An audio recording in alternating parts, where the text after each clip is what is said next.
और जननी मोहे मौसी ने मारो।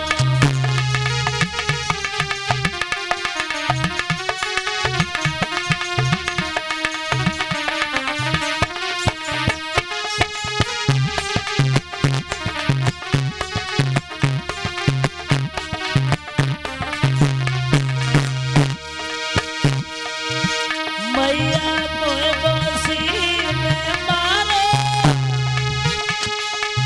जननी मोहे मौसी ने मारो।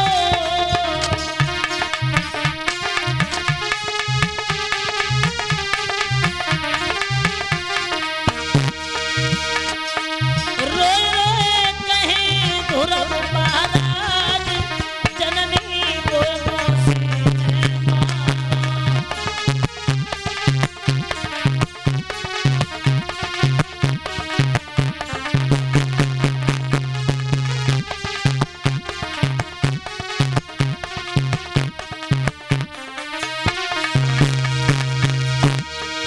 बोले हैं ध्रुव भैया, मुझे मौसी के मारने का दुख नहीं है।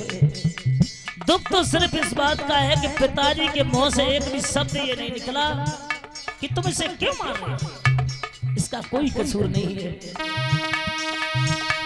मौसी ने धक्का मारो, नहीं पिता ने कछुआ से बोलो।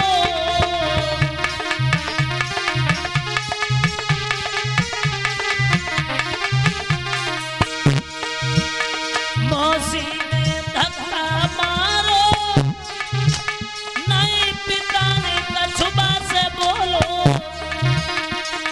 ऐसी फूटी मेरी तकदीर, जननी मोहे मौसी ने मारो।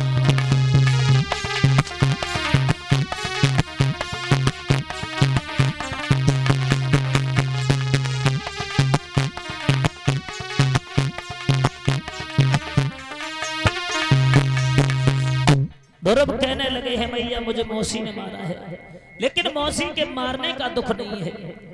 दुख तो सिर्फ इस बात का है कि पिताजी के मुंह से ये शब्द नहीं निकला कि इसका कोई कसूर नहीं, इसे नहीं मारा। साथियों, तो एक बात कही सुनी थी ने, बेटा वो तुम्हारे पिता नहीं है। हमारे पिता नहीं है? बोले हाँ। हमारे पिता कहाँ हैं? कि तुम्हारे पिता हैं परम पिता परमात्मा, जो जगत के पिता हैं। जो ये बात कही है तो कहने लगे ध्रुव भैया मिलेंगे कहाँ? बोले तुम वन में जाओ, उनकी तपस्या करना, तब तुम्हें उनके दर्शन होंगे।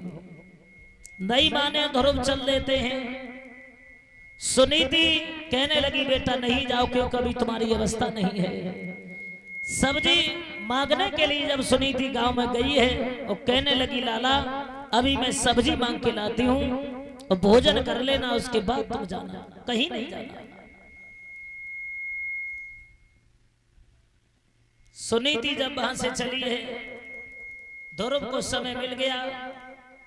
ध्रुव वहां से चले हैं, आगे बढ़ करके और वन की ओर के लिए चल देते हैं।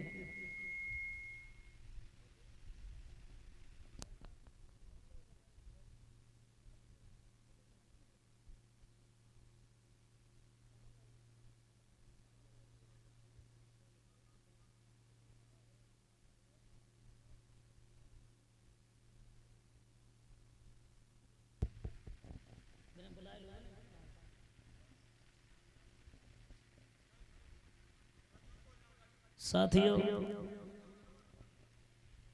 इधर हुआ क्या है,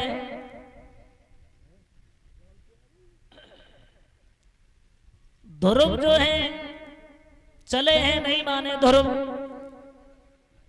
आगे बढ़ करके चले हैं। जब वन में पहुंचे हैं तो वही देव ऋषि नारद से भेंट हुई है। नारद ने एक बात कही है, कहाँ जा रहे हो, क्या नाम है तुम्हारा, और इस वन में क्या करने आए हो? बोले भगवान की गोद में बैठने आया हूं, भगवान का भजन करने आया हूं। कहने लगे नारद तुम्हें भगवान की गोद में कैसे बैठ लोगे, भगवान क्या यहाँ तुम्हें मिलेंगे थोड़ी नहीं, उनकी तपस्या करनी पड़ेगी तब तुम्हें भगवान की प्राप्ति होगी। ध्रुव कहने लगे तो मैं तपस्या करूंगा। बोले तुम एक बात हमें ये बताओ, तपस्या करोगे तो, लेकिन तुमने अपने जीवन में कोई गुरु बनाए? बोले गुरु होता क्या है, हम तो जानते नहीं है। बोले गुरु जुब्बो होता है जो अंधकार से प्रकाश की ओर ले जाता है, सच्चा मार्ग सिखाता है गुरु। कहने लगे तो महाराज आप ही बन जाओ। नारद कहने लगे हम नहीं बनेंगे। क्यों? हम इसलिए नहीं बनेंगे कि जो शिष्य होता है, जो पाप करे उसका आधा भाग गुरु के ऊपर जाता है, इसलिए हम बेवजह तुम्हें चेला नहीं बनाएंगे। नहीं